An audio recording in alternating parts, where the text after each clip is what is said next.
वालेकुम नाजरीन, क्या आपको मालूम है पुराने वक्तों में एक ऐसी कौम भी गुजरी है जो पहाड़ों को तराश कर घर बनाते और कहते, कौन है जो हमारा मुकाबला कर सके।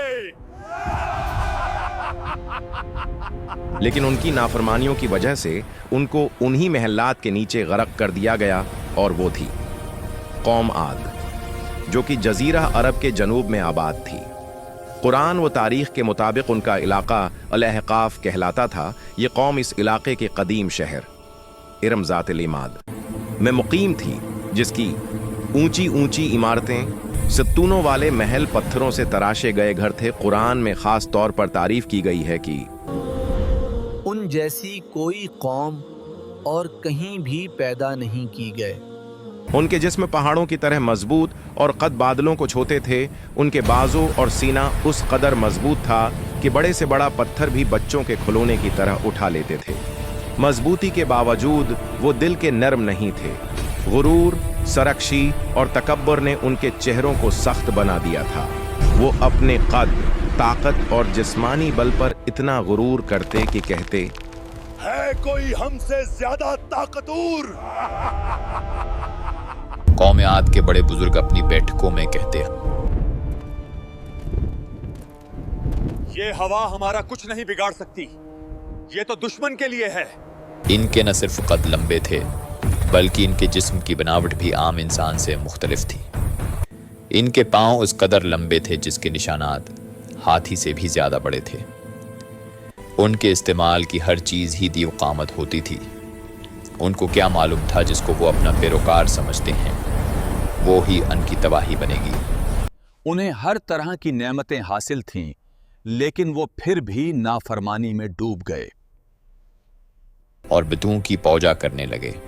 और फिर उनकी हदायत के लिए अल्लाह ने अपना नबी यानी हजरत हूद अलैहिस्सलाम को भेजा। वो अपनी कौम को अल्लाह का पैगाम पहुंचाते।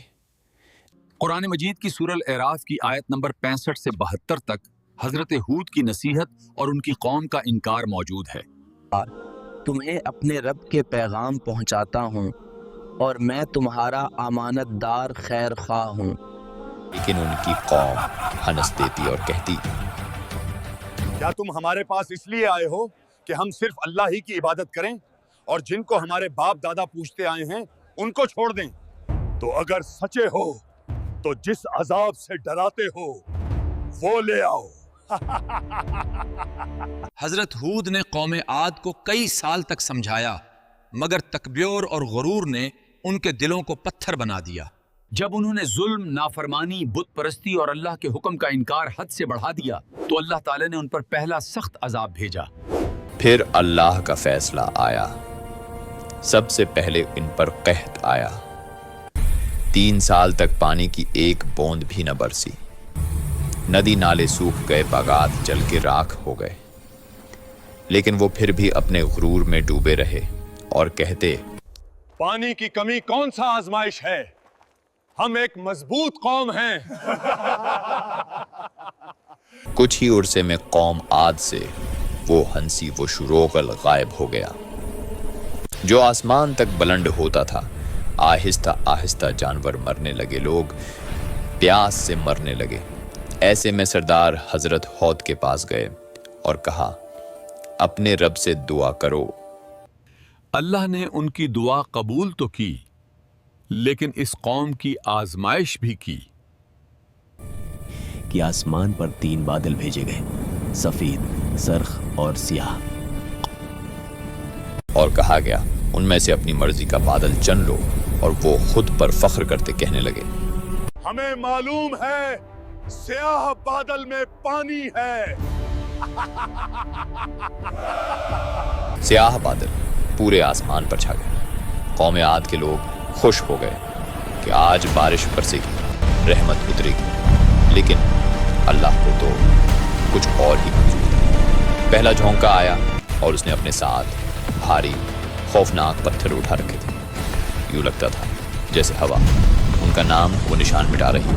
दूसरा झोंका आया तो दरख्त तनकों की तरह जड़ों से उखड़कर उड़ने लगे। रातों को माएँ अपने बच्चों को सीने से लगा लेती थीं, लेकिन उनकी चीखें, उनका रोना कोई न सुनता था। फिर आखिरी झोंका आया और उनके ऊंचे महलात, इनके मवेशी एक ही लम्हे में ज़मीन अबूस हो गई। ये हवा 7 रातें और 8 दिन मुसलसल चलती रही। कौम आद के लोग तनकों की तरह बिखरते चले गए।